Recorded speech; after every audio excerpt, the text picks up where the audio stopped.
8 साल का एक बच्चा।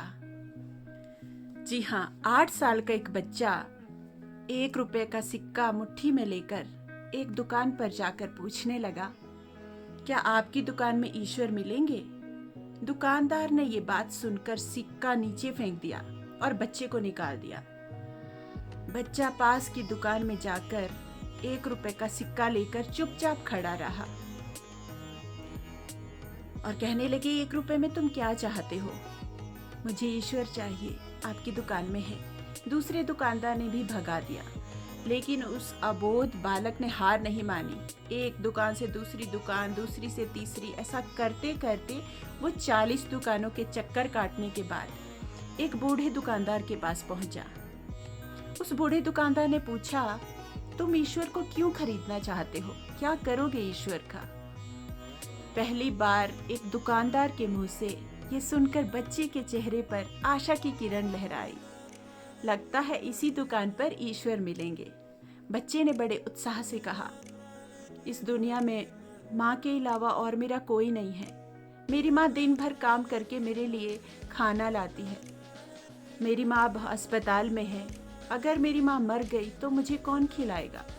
डॉक्टर ने कहा है कि अब सिर्फ ईश्वर ही तुम्हारी माँ को बचा सकते हैं। क्या आपकी दुकान में ईश्वर मिलेंगे? हाँ, मिलेंगे।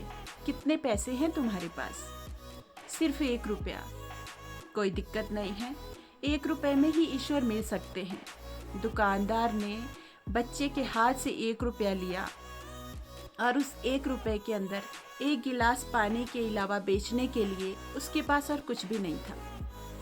उसने फिल्टर से उस बच्चे को 1 गिलास पानी दिया और कहा, ये पानी पिलाने से ही तुम्हारी माँ ठीक हो जाएगी। और कुछ मेडिकल स्पेशलिस्ट उस अस्पताल में गए, उसका ऑपरेशन हुआ और माँ स्वस्थ हो गई। डिस्चार्ज होते वक्त माँ उस हॉस्पिटल का बिल देखकर आश्चर्यचकित हो गई। डॉक्टर ने कहा, टेंशन की कोई बात नहीं है, एक सज्जन ने आपके सारे बिल चुका दिए हैं। महिला उनकी दी हुई चिट्ठी खोलकर पढ़ने लगी। मुझे धन्यवाद देने की कोई आवश्यकता नहीं है।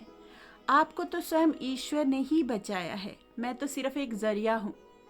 यदि आप धन्यवाद देना ही चाहती हैं तो उस अबोध बच्चे को दीजिए जो सिर्फ 1 रुपया लेकर ना समझो की तरह ईश्वर को ढूंढने निकल पड़ा। उसके मन में ये दृढ़ विश्वास था कि अब ईश्वर ही आपको बचा सकते हैं। विश्वास इसी को कहते हैं।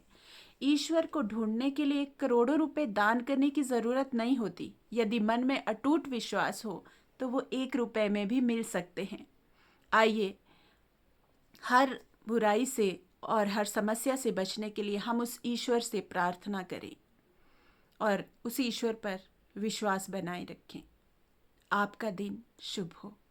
धन्यवाद।